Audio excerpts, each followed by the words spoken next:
Can an actor overprepare? It seems a ridiculous thing to suggest, but I believe that it is possible. Because if you think about it, preparation in any job is really about time management. You can only prepare as well as the time allowed will give you the opportunity to. So, if you take into account that your mind is an electrical circuit, then it is possible to overload an electrical circuit. So if in a short space of time you are jamming a lot of information in there, it's possible that your mind will behave like any other electrical circuit that's overloaded and it will shut down. So managing your preparation is the focus of this, the 13th episode of Talking Acting for 2022. So, what makes for good preparation? Well, surely it's the outcome of the preparation that tells you whether it's good or not. And if you can walk onto any stage, set, or into any audition feeling relaxed, confident, and open to listening, because surely your listening is the key factor that's going to drive any performance. Your listening is going to be the key factor that has your performance standing out, being real and believable. But if you've over-prepared, then the first thing that happens is that your expectations are too high. Your expectations rise because you believe you have covered the bases. And then that restricts your listening immediately because your focus is narrowed. Then your listening is bound to drop off. And the next thing that over-preparation does is it locks you into a plan frequently. And that means it's hard to add extra items that a casting director or director might suggest. It's more difficult to include them if they're going to push against the parameters of your plan. And finally, that sort of preparation generates stress because seldom does a performance measure up to your expectations.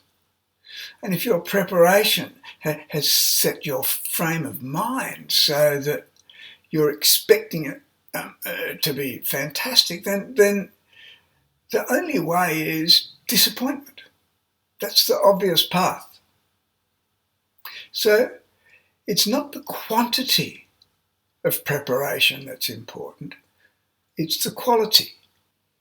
And particularly if you have a short preparation time, and often that's been imposed on you by circumstances beyond your control, then it becomes essential that the quality of the choices you're making are going to generate the most effective outcome. And the most effective outcome is going to be preparation that deals with simple factors. Because in a short space of time, if you're focusing on complex processes, then no, they are not going to be assimilated and then you will be confused. Simple choices generate a clear path that gives you the freedom to listen. I once had an actor come in to record a self-test, and when we'd finished shooting it, I said to her, you were so confident today, very engaging and really believable. And she looked at me and said, I didn't do as much preparation as usual. Maybe that's the key. And it's possible that it is the key. Because over-preparation just stokes the fire so much it blocks up the chimney. And that's no help. So, what's the key to good preparation? Well, surely the first thing is a clear understanding of the circumstances. And that in itself is not a particularly complicated task. Make sure you keep it simple. And secondly, you need to consider a diverse number of issues. 3 is a really good number. Sorts of issues that could be confronting you in the character that you're dealing with in that particular scene. And the next thing is to consider a couple of possibilities of your behaviour in the relationship that you're dealing with in the scene. Simple alternatives of behaviour. And, of course, you need to have the lines adequately learned so that you feel safe enough to play with them. And if you can tick all those boxes because of the choices that you've made, then you should feel relaxed, confident, and able to listen openly. Now, of course, if you have more time, if you have a long time for preparation, sure you can do more. But you still have to focus on the quality of it rather than the quantity, because a large amount of preparation can divert you from the simple focuses that are going to give you the freedom to listen openly and be playful. And you need to be clear about how to load those into your mind so that they're not competing for attention, but waiting for the conversation that's unfolding in the scene to trigger them.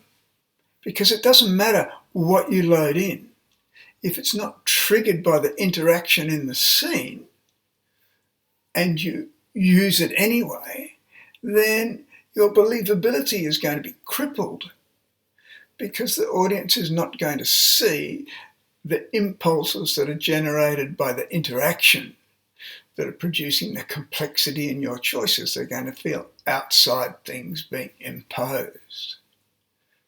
So even when you have an extended period of time in preparation, overcomplicating it, overloading, can still be a problem.